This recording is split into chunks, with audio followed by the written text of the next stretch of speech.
1월 9일 토요일 새벽 기도를 시작하겠습니다. 다 같이 찬송가 510장 하나님의 진리 등대 길이 길이 빛나니 함께 찬송하겠습니다.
오늘 주시는 하나님의 말씀은 역대상 19장 1절부터 5절까지의 말씀입니다. 봉독합니다. 그 후에 암몬 자손의 왕 나하스가 죽고 그의 아들이 대신하여 왕이 되니 다윗이 이르되 한눈의 아버지 나하스가 전에 내게 호의를 베풀었으니 이제 내가 그의 아들 한눈에게 호의를 베풀리라 하고 사절들을 보내서 그의 아버지 죽음을 문상하게 하니라. 다윗의 신하들이 암몬 자손의 땅에 이르러 한눈에게 나아가 문상하매 암몬 자손의 방백들이 한눈에게 말하되 왕은 다윗의 조문 사절을 보낸 것이 왕의 부친을 존경함인 줄로 여기시나이까. 그의 신하들이 왕에게 나온 것이 이 땅을 엿보고 정탐하여 전복시키고자 함이 아니니까 하는지라. 한눈이 이에 다윗의 신하들을 잡아 그들의 수염을 깎고 그 의복을 볼기 중간까지 자르고 돌려보내매 어떤 사람이 다윗에게 가서 그 사람들이 당한 일을 말하니라. 그 사람들이 심히 부끄러워하므로 다윗이 그들을 맞으러 보내 왕이 이르기를 너희는 수염이 자라기까지 여리고에 머물다가 돌아오라 하니라. 아멘. 세상을 살다 보면 진심이 통해야 되는데 진심이 반드시 통하는 것만은 아니라는 것을 우리가 깨닫게 됩니다. 나는 선을 행하는데 상대방이 그 선을 악으로 받는 경우가 있습니다. 그 이유가 뭘까요? 이 세상에 악이 엄연히 존재하고 인간은 죄인이라는 증거입니다. 다윗이 왕자에 오르고 이스라엘 나라는 점점 강성해지고 있을 무렵입니다. 이스라엘 동편의 암몬에는 나하스 왕이 죽고 새 왕 한눈이 등극을 합니다. 이 소식을 전해 들은 다윗은 한눈에게 사절단을 보내어서 그의 부친의 죽음을 문상합니다. 다윗이 이 같은 호의를 베푼 것은 오늘 2절에 보니까 나하스가 전에 다윗에게 호의를 베풀었기 때문이라고 말씀합니다. 그런데 여기 성경에서는 나하스가 다윗에게 어떤 방법으로 호의를 베풀었는가에 대해서는 침묵하고 있습니다. 그래서 학자들은 여러 가지로 추측을 합니다. 그 첫 번째가 다윗과 그와 함께한 자들이 사울을 피하여 도망쳤을 때에 암몬 왕이 그들을 받아주고 친절하게 보살펴 준 것이라고 말합니다. 둘째는 다윗의 즉위식 때 나하스가 특사를 보내어서 축하를 해준 것이라고 말합니다. 셋째는 다윗이 나하스, 즉 이방인과 연합한 것이라고 말하기도 합니다. 이 세 가지 중에 첫 번째가 가장 타당한 해석이라고 볼 수가 있습니다. 다윗과 그와 함께한 자들이 사울을 피하여 도망쳤을 때에 암몬 왕이 그들을 받아주고 친절하게 보살펴 주었기 때문이라는 겁니다. 그래서 다윗은 이제 내가 그의 아들 한운에게 호의를 베풀리라고 말했던 겁니다. 그러나 다윗이 보낸 사절단은 결국에 정탐꾼으로 오해를 받게 되고 심한 수욕과 수치를 당한 채 이스라엘로 돌아옵니다. 자, 여러분, 오늘 우리는 다윗이 처했던 경우와 같이 나는 선을 행하는데 그 선이 악으로 되돌아올 때 어떻게 해야 될까요? 먼저 오늘 본문에 보니까 한운은 선을 악으로 대했습니다. 한운, 그는 암몬 왕이었습니다. 창세기 19장에 보면 암몬 족속은 요단 동편에 거주했는데 롯과 작은 딸이 동침해서 낳은 베남미의 자손들입니다. 아모스 1장에 보면 그들은 영토 확장을 위해서 길르앗의 아이벤 여인의 배까지 갈랐다라고 말합니다. 이런 악을 행하면서도 아무런 죄의 가책도 느끼지 않는 악인들이었습니다. 그러니 한운이 다윗의 호의를 악하게 받아들인 것도 결국에는 그들의 습성에 의한 것이었던 겁니다. 사람이 살아가면서 습관이라는 것은 대단히 중요합니다.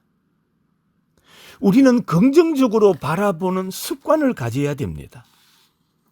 그래서 원래 우리 교회 3대 사명 가운데 첫째가 절대 긍정의 신앙, 둘째가 절대 믿음의 신앙, 셋째가 절대 순종의 신앙입니다. 이것이 우리 예수님의 제자된 성도들의 습성, 습관이 되어야 됩니다.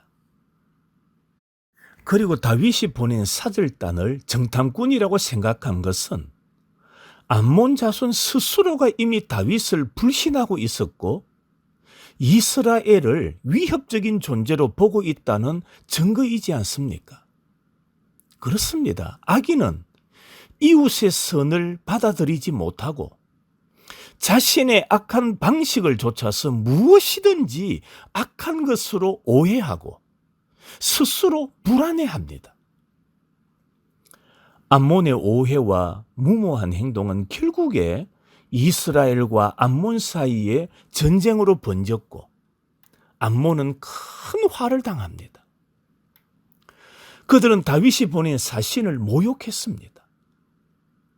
고대 근동의 남자에게 있어서 수염은 권위와 복의 상징입니다. 긴 수염은 명예로운 것으로 여겨져 왔습니다. 그런 수염이 강제로 깎인다는 것은 수치와 굴욕을 의미하고 일국의 사절로서 당한 일로는 죽음보다 더 치욕스러운 일이었던 겁니다. 병행구절인 사무엘하 10장에 보면 그 수염 절반을 깎고라고 되어 있습니다. 수염 절반을 깎았답니다. 이 말은 수염을 상하 아래 위로, 그러니까 밑부분만 잘랐다는 그런 말이 아닙니다. 얼굴 가운데 오른쪽 왼쪽 얼굴 한쪽 면에 있는 수염은 깎고 다른 쪽은 그대로 놔두었다라는 의미입니다. 이것은 당시의 관습과 종교에 대한 모욕이었습니다. 그것뿐만이 아닙니다. 4절에 보니까 조문 사절단의 의복을 볼기 중간까지 드러나도록 잘랐다라고 말합니다. 여러분, 이런 모욕이 어디에 있겠습니까? 볼기 중간, 무슨 말입니까? 옷을 엉덩이 윗부분까지 잘랐다는 말입니다. 이 말은 옷은 입혀 놓았지만은 벌거벗겨 놓은 것과 다를 바 없는 잔인한 행위였습니다. 그들은 다윗에게 정면으로 도전을 한 겁니다.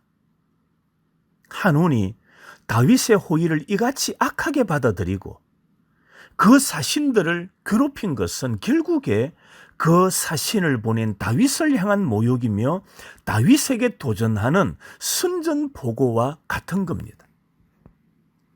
성도 여러분, 왜 이런 일이 일어났습니까? 그 이유는 한온의 어리석음과 악함 때문이었습니다. 그렇습니다.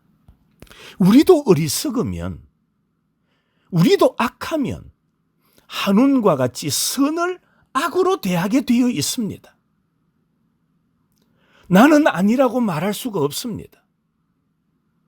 사람이 지혜롭지 못하면, 지혜가 없으면 어리석음으로 선을 악으로 대하게 됩니다. 그러므로 오늘도 우리는 하나님 앞에 지혜를 달라고 기도합시다. 하나님이 주시는 지혜로 오늘 하루 모든 일의 범사에 하나님의 지혜로 살아가는 성도들이 되시기를 축원합니다. 구약 잠언서는 지혜서입니다. 그래서 지혜에 대해서 잠언서에서 많이 말씀합니다. 지혜는 진주보다 귀하다고 했습니다. 지혜로운 자는 영광을 기업으로 받는다고 했습니다. 지혜가 제일이니 지혜를 얻으라고 말씀합니다. 지혜가 있어야 선으로 받게 되는 겁니다. 지혜가 없으면 한온과 같이 선을 악으로 받게 됩니다. 성도 여러분, 오늘 하루도 하나님이 주시는 지혜로 오늘도 건강하고 그 지혜로 선을 행하며 살아가는 우리 의성의 모든 가족들이 되시기를 주님의 이름으로 축원합니다. 이 시간에 함께 기도하는 시간을 가지겠습니다. 오늘 주시는 말씀을 생각하면서 내가 지혜롭지 못하면 한온과 같을 수가 있습니다. 하나님께서 나를 도우셔서 지혜 있는 자가 되게 해주시고 하나님의 지혜로 선을 행하고 또 선을 선으로 받을 수 있는 참 지혜자의 삶을 살아가게 해달라고 함께 기도하십시다. 두 번째로 이번 한 주간도 하나님의 은혜로 살아왔습니다. 오늘 하루도 주님을 찬송하며 감사하며 살아가는 복된 하루가 되도록 기도하십시다. 날씨가 많이 차가워졌습니다. 우리 성도들 영적으로 육적으로 강건한 삶을 살아가는 복된 하루가 되기를 간절히 소망합니다.